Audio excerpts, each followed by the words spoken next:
Evet sevgili YouTube, sevgili dostlar. Bugün sizlerle beraber yeni bir kutu açılış videomuzu inceleyeceğiz. Kutu açılış videomuzda yeni mekanik klavyemi aldım, biliyorum. Bu arada biraz klavyeyi taktım. Bir dahaki ayda soğutucu alacağım arkadaşlar. Yepyeni bir soğutucu alacağım. Kule tip soğutucu.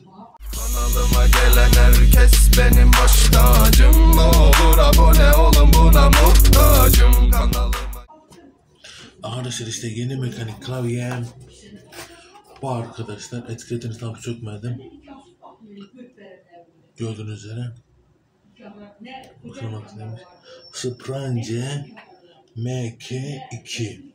MK yani Mortal Kombat'ın kısaltılışı gibi 2.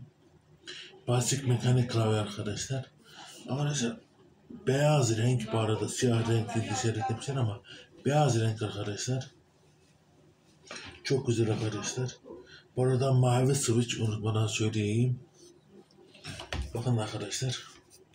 Aslına bakın gösteriyor. Aslında bakın böyle bir şey var. Buradan bakın bunu size de göstereyim. Bakın yanlarında. Bakın.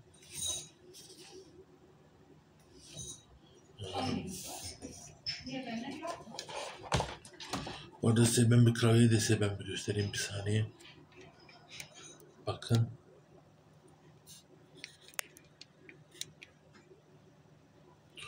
Biraz size klavyenin sesini bakın, ben bir dinleteyim.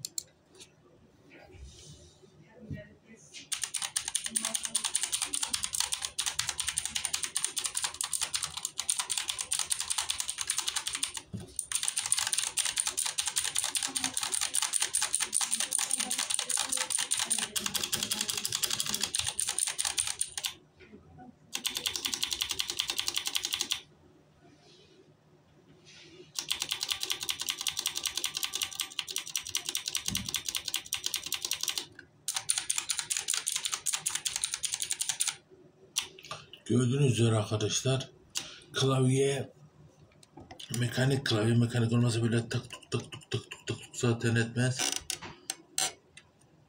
Bir de arkadaşlar bu klavyenin RGB'si yok. Rainbow, yani sabit Rainbow. Onu bana söyleyeyim, üzerinde Rainbow yazıyor. Umarım hoşunuza gitmiştir. Lütfen bir like atıp bir abone olup bir de bildirimleri açmayı unutmayınız. Seviliyorsunuz. Allah'a emanet olun. Görüşürüz. Bay bay. İyi akşamlar, iyi geceler dilerim. Birazdan bu video gelecek, haberiniz olsun. Görüşürüz. Allah'a emanet olun. Unutmadan like atın. Abone olun. Bildirimleri açın. Seviliyorsunuz. Görüşürüz. Bay bay. İyi akşamlar, iyi geceler dilerim. Seviliyorsunuz.